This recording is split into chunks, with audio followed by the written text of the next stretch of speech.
नमस्कार दोस्तों, एनएस ज्योतिष में आपका फिर से स्वागत है। आज हम बात करेंगे मीन लग्न यानी कि पीसी 600 का फरवरी 2025 आपके लिए कैसा रहेगा, ये हम लोग जानेंगे।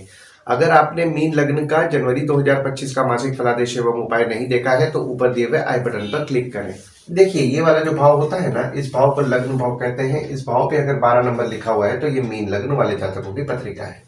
आइए देखते हैं शुरुआती तौर पे कौन कौन से ग्रह आपके किस किस भाव में बैठे हुए हैं। तो राहु शुक्र आपके लग्न पे बैठे हुए हैं, गुरुदेव आपके तीसरे भाव में बैठे हुए हैं, मंगल आपके चौथे भाव में बैठे हुए हैं, केतु आपके 7वें भाव में बैठे हुए हैं, सूर्य बुध आपके 11वें भाव में बैठे हुए हैं, चंद्रमा और शनि आपके 12वें भाव में बैठे हुए हैं।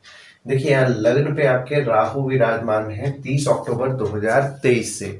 तो 30 अक्टूबर 2023 से आपने नोटिस किया होगा कि आपके स्वभाव में थोड़ा जिद बढ़ा हुआ है। हालांकि यहाँ पे देखिए, शुक्र जो आपके लग्न पे विराजमान है, शुक्र आपके तीसरे भाव के स्वामी हैं और आपके 8वें भाव के स्वामी हैं जो कि लग्न पे विराजमान है।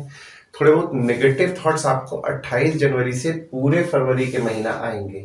हालांकि यहाँ पे आप सेल्फ कॉन्फिडेंट और पराक्रमी रहेंगे और बुध 27 फरवरी को आपके लग्न पे विराजमान होंगे और बुध आपके चौथे भाव के स्वामी हैं और आपके 7वें भाव के स्वामी हैं जो कि लग्न पे 27 फरवरी से विराजमान हो रहे हैं। और जब बुध 27 फरवरी को आपके लग्न पे 27 फरवरी को विराजमान होंगे तो यहाँ पे देखिए, लक्ष्मी नारायण योग का 27 फरवरी से आपके पत्रिका में निर्माण हो रहा है और 27 फरवरी से आपको सुख की प्राप्ति होगी और आपकी स्पाउस का सुख आपको अच्छा मिलेगा। भागीदारी में काम कर रहे हैं, भागीदार का आपको सुख अच्छा मिलेगा और आपका प्रभाव आपकी भागीदारी हो गए या फिर आपके स्पाउस हो गए उन पर अच्छा रहेगा और आप आपके भागीदार और स्पाउस के साथ कोऑर्डिनेट करके भी चलेंगे और अपने स्पाउस की कमियों को पूर्ण भी करेंगे। दूसरे भाव में आपके कोई ग्रह नहीं है, पर यहाँ पे देखिए, शनिदेव की नीच की दृष्टि आपके दूसरे भाव में पड़ रही है और आपके दूसरे भाव के स्वामी आपके चौथे भाव में विराजमान है। देखिए, दूसरा भाव जो होता है वो होता है आपके वाणी कुटुंब कोष का होता है। दूसरे भाव में शनिदेव की नीच की दृष्टि पड़ रही है 17 जनवरी 2023 से और 29 मार्च 2025 तक पड़ेगी। तो यहाँ पे आपके पारिवारिक मनमुटाव होने की संभावनाएं बन रहे हैं। मनमुटाव से बचें और सेविंग्स भी अनवांटेड आपके खर्च होंगे। यहाँ पे देखिए, सोच समझ करके आपको आपके सेविंग्स को तोड़ना है। कुछ ना कुछ ऐसे रीजंस बन जा रहे हैं जिसके कारण आपके सेविंग्स खर्च हो रहे हैं। तो यहाँ पे आपको आपके सेविंग्स को सोच समझ करके बस खर्च करना है। और आपके दूसरे भाव के स्वामी आपके चौथे भाव में विराजमान है और वक्री भी हैं 21 जनवरी से लेकर के 2 अप्रैल 2025 तक। तो जो भी लोग घर वाहन से संबंधित काम कर रहे हैं, ट्रांसपोर्ट रियल एस्टेट से संबंधित काम कर रहे हैं, नई पुरानी गाड़ी खरीदना बेचना, car detailing, car accessories, property खरीदवाना बेचवाना, तो उनके लाभ के योग तो यहाँ पे देखिए आपके बन ही रहे हैं और उनके काम में उनका नसीब भी अच्छा साथ देगा। तीसरे भाव में आपके गुरुदेव विराजमान है और आपके तीसरे भाव के स्वामी आपके लग्न पे विराजमान है। देखिए, तीसरा भाव जो होता है वो होता है आपके स्वयं के पराक्रम, धैर्य, छोटे भाई बहन, पड़ोसी, डेली के प्रवास का होता है। देखिए, तीसरे भाव में जो आपके गुरुदेव विराजमान है, गुरुदेव आपके लग्न के स्वामी हैं जो कि तीसरे भाव में विराजमान है। तो आप आपके धैर्य से स्वयं की प्रगति करेंगे और अगर आप मेहनत कर रहे हैं तो आपका भाग्य आपका निश्चित तौर पर साथ देगा। हालांकि देखिए, आपके नवम भाव में शनिदेव की दृष्टि भी पड़ रही है तो भाग्य में आप थोड़ी बहुत कमी महसूस करते होंगे और आपका फोकस आपके छोटे भाई बहन हो गए, पड़ोसी हो गए, उन पर रहेगा। देखिए, गुरुदेव आपके तीसरे भाव में विराजमान है ना, तो यहाँ पे आपके डेली का प्रवास, जिसको कि डेली का ट्रैवलिंग बोलते हैं, वो बढ़ाएंगे। हालांकि यहाँ पे आपके छोटे भाई बहन से छोटे मोटे मतभेद हो सकते हैं, मतभेद से बचें। चौथे भाव में आपके मंगल विराजमान है और आपके चौथे भाव के स्वामी आपके 11वें भाव में विराजमान है। देखिए, चौथा भाव जो होता है वो होता है आपके सुख, माता, घर, वाहन का होता है। चौथे भाव में आपके मंगल विराजमान है और वक्री भी है 21 जनवरी से 2 अप्रैल 2025 तक और मंगल आपके नवम भाव के स्वामी हैं और आपके दूसरे भाव के स्वामी हैं जो कि चौथे भाव में विराजमान है। तो यहाँ पे देखिए, जो भी लोग, जैसा कि मैंने आपको बताया, घर वाहन से संबंधित काम कर रहे हैं, उनके काम में उनका भाग्य निश्चित तौर पर साथ दे रहा है और काम भी ठीक ठाक चल रहा है। और जब आपके चौथे भाव के स्वामी आपके 11वें भाव में 24 जनवरी से लेकर के 10 फरवरी तक विराजमान रहेंगे तो घर वाहन, ट्रांसपोर्ट, रियल एस्टेट से आपके लाभ के योग बना रहे हैं। और जब आपके चौथे भाव के स्वामी आपके 12वें भाव में 11 फरवरी से लेकर के 26 फरवरी तक विराजमान होंगे तो आपके सुख को लेकर के खर्चे बढ़ाएंगे, घर वाहन को लेकर के खर्चे बढ़ाएंगे, माता को लेकर के आपके खर्चे बढ़ाएंगे। 5वें भाव में आपके कोई ग्रह नहीं है, और यहाँ पे देखिए 5वें भाव में आपके सूर्य की दृष्टि पड़ रही है और बुध की दृष्टि पड़ रही है, और आपके 5वें भाव के स्वामी आपके 12वें भाव में विराजमान है 1, 27 और 28 तारीख को। देखिए 5वां भाव जो होता है वो होता है आपके संतति, प्रेम, पढ़ाई, साधना का होता है। 5वें भाव के स्वामी आपके 12वें भाव में विराजमान है 1, 27 और 28 तारीख को। तो आपके बच्चों के पढ़ाई को लेकर के आपका खर्चा बढ़ेगा। और जब आपके 5वें भाव के स्वामी आपके 5वें भाव में 10, 11, 12 तारीख को विराजमान होंगे तो यहाँ पे आपको ज्ञान की प्राप्ति कराएंगे। और आपके 5वें भाव में सूर्य की दृष्टि पड़ रही है और बुध की दृष्टि पड़ रही है, और देखिए यहाँ पे 11वें भाव में बुध आदित्य योग का निर्माण हो रहा है और सूर्य बुध दोनों की दृष्टि आपके 5वें भाव में पड़ रही है। तो जो भी स्टूडेंट्स हैं उनके पढ़ाई को लेकर के बहुत ही समझदारी और बुद्धिमानी से डिसीजंस लेंगे। और अगर आप सरकारी एग्जाम का तैयारी कर रहे हैं या सरकारी नौकरी का प्रयास कर रहे हैं तो आपके लिए 13 जनवरी से 11 फरवरी तक फेवरेबल समय है। 6वें भाव में आपके कोई ग्रह नहीं, पर यहाँ पे देखिए शनिदेव की दृष्टि आपके 6वें भाव में पड़ रही है, बुध की दृष्टि पड़ रही है और सूर्य की दृष्टि आपके 6वें भाव में 12 फरवरी से पड़ेगी। हालांकि देखिए यहाँ पे जो बुध की दृष्टि भी है वो भी 11 फरवरी से आपके 6वें भाव में पड़ रही है, और आपके 6वें भाव के स्वामी आपके 11वें भाव में विराजमान है। देखिए 6वां भाव जो होता है वो होता है आपके रोग, ऋण, शत्रु, मामा मौसी का होता है। 6वें भाव में आपके शनिदेव की दृष्टि पड़ रही है तो स्किन में ड्राइनेस होने की समस्या आपको हो रही होगी। और आपके शत्रु हालांकि देखिए यहाँ पे कंट्रोल हो रहे होंगे। और आपके 6वें भाव के स्वामी आपके 11वें भाव में जब 13 जनवरी से लेकर के 11 फरवरी तक विराजमान रहेंगे तो जो भी लोग मेडिकल फील्ड से संबंधित काम कर रहे हैं, जैसे कि डॉक्टर है, फार्मासिस्ट है, या फिर मेडिकल इक्विपमेंट का बिजनेस कर रहे हैं, या फिर बैंक रिकवरी, सिक्योरिटी सप्लाई से संबंधित काम कर रहे हैं, यहाँ पे उनके काम से उनके लाभ के योग बन रहे हैं। और फिर जब आपके 6वें भाव के स्वामी आपके 12वें भाव में 12 फरवरी से विराजमान होंगे तो 12 फरवरी से आपके पत्रिका में विपरीत राजयोग का निर्माण हो रहा है। तो 12 फरवरी से आप खर्च कम करने का प्रयास करेंगे और संघर्ष से अच्छी तरक्की भी करेंगे।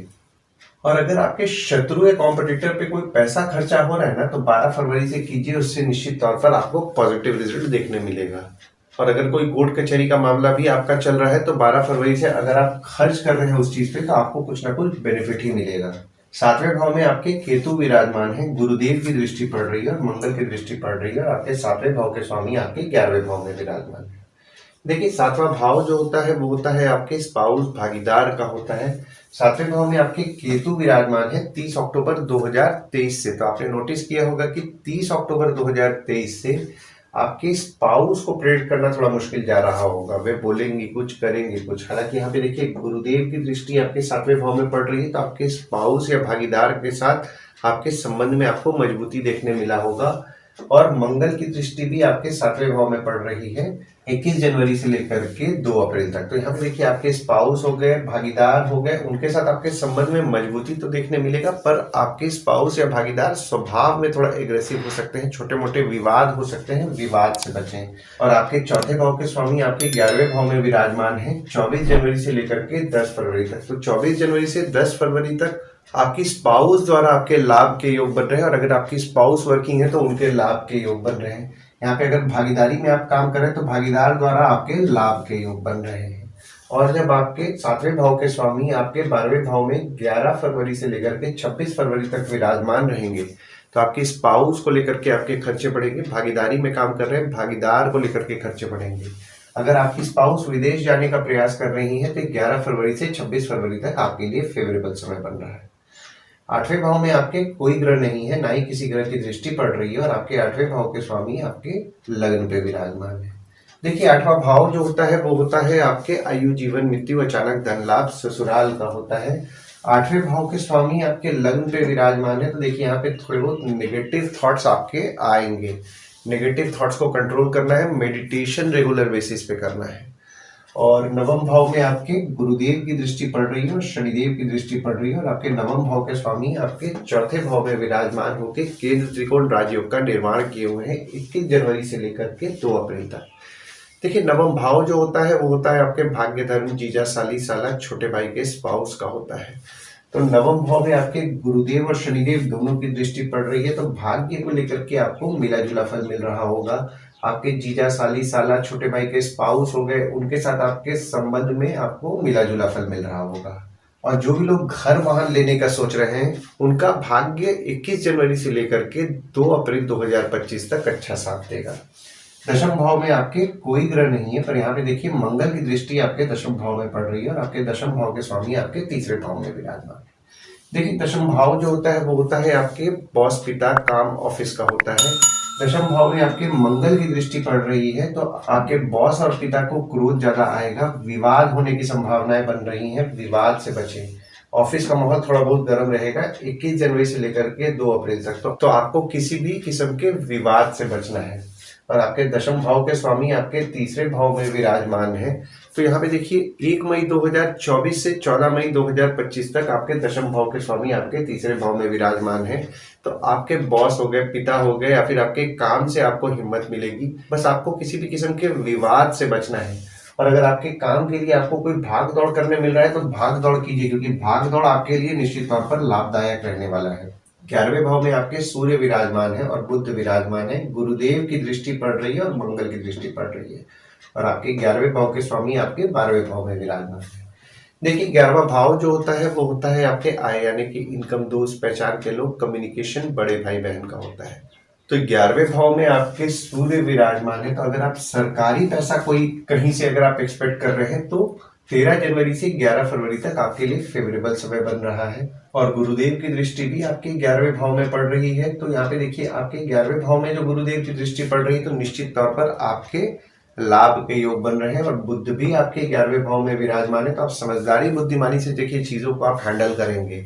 हालांकि यहाँ पे देखिए बस पैसे के लिए एग्रेसिव नहीं होना है, डिप्लोमेटिकली अगर आप हैंडल कर रहे हैं तो आपको ज्यादा अच्छा रिजल्ट मिलेगा। क्योंकि 11वें भाव में देखिए आपके बुध आदित्य योग का निर्माण है और ये निर्माण 10 फरवरी तक रहेगा। तो यहाँ पे देखिए शुरुआत के 10 दिन आपके इनकम के लिए निश्चित तौर पर शुभ फल आपको मिलने वाला है।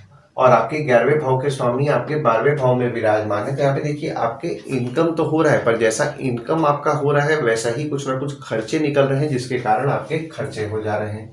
पैसा नहीं बचना, दोस्तों पे आपके कुछ ना कुछ खर्चे होना, बड़े भाई बहन पे आपके कुछ ना कुछ खर्चे हो रहे हैं। और 12वें भाव में आपके चंद्रमा विराजमान है, शनिदेव विराजमान है, बुध 11 फरवरी को विराजमान होंगे और सूर्य 12 फरवरी को विराजमान होंगे। और शनि यहाँ अपने राशि में ही बैठ करके विपरीत राज्यों का निर्माण किए हुए हैं। 17 जनवरी 2023 से और 29 मार्च 2025 तक ये निर्माण रहेगा। देखिए 12वां भाव जो होता है वो होता है आपके खर्च, जेल, फॉरेन, हॉस्पिटल, मोक्ष का होता है। चंद्रमा जब आपके 12वें भाव में 1, 27 और 28 तारीख को विराजमान रहेंगे तो यहाँ पे देखिए 1, 27 और 28 तारीख को थोड़ी बहुत आपको मानसिक चिंता, भय, निराशा आपको हो सकता है। और यहाँ पे देखिए 12वें भाव में आपके शनिदेव भी विराजमान होकर के विपरीत राज्यों का निर्माण किए हुए हैं। तो अगर आपका किसी पे खर्च हो रहा है, यानी कि आपके शत्रु हो गए, कॉम्पिटिटर हो गया, कोई भी काम पे अगर आप खर्च कर रहे हैं तो उससे निश्चित तौर पर आपको लाभ होगा। आपके प्रदेश जाने में कुछ ना कुछ खर्च होगा, आरोग्य को लेकर के आपके खर्च होगा। और 12वें भाव में आपके बुध आदित्य योग का भी निर्माण हो रहा है 12 फरवरी से लेकर के 26 फरवरी तक। हालांकि देखिए 12वें भाव में बुध आदित्य योग को उतना अच्छा नहीं माना जाता है, पर यहाँ पे देखिए सूर्य द्वारा भी आपके पत्रिका में विपरीत राजयोग का निर्माण हो रहा है। तो एक तरफ देखिए शनिदेव द्वारा विपरीत राज्यों का निर्माण हो रहा है, दूसरी तरफ सूर्य द्वारा भी विपरीत राज्यों का निर्माण हो रहा है। तो अगर कहीं खर्चा आपका हो रहा है ना आपके शत्रु या कॉम्पिटिटर पे, तो खर्चा कीजिए, उससे निश्चित तौर पर आपको लाभ ही होगा। और सूर्य भी आपके 12वें भाव में 12 फरवरी से विराजमान हो रहे हैं। तो देखिए सरकारी नियम ना तोड़ें, क्योंकि यहाँ पे सरकारी नियम तोड़ेंगे तो सरकारी दंड भरना पड़ सकता है। कम्युनिकेशन डिवाइसेस को लेकर के आपके खर्चे बढ़ेंगे 11 फरवरी से। हो सकता है आप कोई सेमिनार अटेंड करें जिसपे आपके खर्चे हों। किताबों को लेकर के आपके 11 फरवरी से आपके खर्चे बढ़ेंगे। तो ओवरऑल अगर मैं देख रहा हूँ ना फरवरी का महीना, तो फरवरी के महीना में देखिए आपको बस ऑफिस में किसी भी किस्म के विवाद से बचना है, पिता से विवाद से बचना है। यहाँ पे देखिए पिता एग्रेसिव स्वभाव के होंगे, विवाद से बचना है। हालांकि देखिए बॉस, पिता और काम से आपको हिम्मत मिल रही है, पर ये जो विवाद होने की संभावनाएं बन रही हैं, इस चीज को आप थोड़ा सा अवॉइड करिए। और इनकम तो आपका निश्चित तौर पर होगा, पैसा थोड़ा सोच समझ के खर्च कीजिए, क्योंकि यहाँ पे आपके सेविंग्स भी टूट रहे हैं और पैसा जैसे आ रहा है वैसे ही कुछ ना कुछ खर्चा हो रहा है। तो इस चीज का आपको ध्यान देना है। आइए दोस्तों, अब हम लोग ये समझने का प्रयास करते हैं इस महीना में गुड डेट्स, बैड डेट्स और रेमेडीज क्या होंगे आपके लिए। तो गुड डेट्स वो डेट्स हो जाते हैं जिस दिन अगर आप कोई नया काम शुरू करना चाह रहे हैं, कोई कंपनी में आपके एग्रीमेंट हो रहा है, कोई कंपनी में आपके ज्वाइनिंग हो रहा है, या फिर अगर आप कहीं बाहर जाने का प्लान कर रहे हैं, कोई भी अच्छा काम करना चाह रहे हैं, तो इस डेट्स को आप कंसिडर कर सकते हैं। तो डेट्स हो जाते हैं 2 तारीख, 3 तारीख, 6 तारीख, 7 तारीख, 10 से 12 तारीख, 23 तारीख से 26 तारीख। वहीं बैड डेट्स में अगर आप कहीं बाहर जाने का प्लान कर रहे हैं, कोई कंपनी में आपके एग्रीमेंट हो रहा है, कोई कंपनी में आपके ज्वाइनिंग हो रहा है, या फिर अगर आप कोई नया सामान खरीदना चाह रहे हैं, कोई भी अच्छा काम करना चाह रहे हैं, तो इस डेट्स को आप अवॉइड कीजिए। तो डेट्स हो जाते हैं 1 तारीख, 13 तारीख, 14 तारीख, 18 तारीख, 19 तारीख, 27 तारीख और 28 तारीख। इस डेट्स को आप कहीं लिख के रख लीजिए ताकि आपके ध्यान में रहे। और उपाय में आपको साईं बाबा और दत्त भगवान की उपासना करें। गुरुवार के दिन साईं बाबा और दत्त भगवान के मंदिर जाए और शनिदेव को तेल नियम पूर्वक चढ़ाएं। शनिवार के दिन शनिदेव को तेल चढ़ाएं और तेल चढ़ाते समय ओम शं शनिश्चराय नमः का जाप करें। और नीडी पीपल की अगर आप मदद कर रहे हैं तो भी आपको अच्छा लाभ होगा। और देखिए यहाँ पे आपको हनुमान चालीसा, बजरंग बाण, सुंदरकांड का अगर आप पाठ कर रहे हैं, ओम गणपति नमः का जाप कर रहे हैं, और मंगलवार के दिन अगर आप हनुमान मंदिर या गणपति मंदिर जा रहे हैं तो आपको अच्छा लाभ होगा। आशा करता हूँ इस वीडियो में दी हुई जानकारी आपको पसंद आई होगी। अगर आप हमें YouTube पे देख रहे हो और ये वीडियो आपको पसंद आया हो तो इस वीडियो को लाइक कीजिए, चैनल को सब्सक्राइब कीजिए, नोटिफिकेशन बेल जरूर दबाइए। और अगर आप हमें फेसबुक पेज पे देख रहे हैं तो फेसबुक पेज को लाइक कीजिए और फॉलो कीजिए। धन्यवाद दोस्तों, कल फिर मिलेंगे एक नए वीडियो के साथ।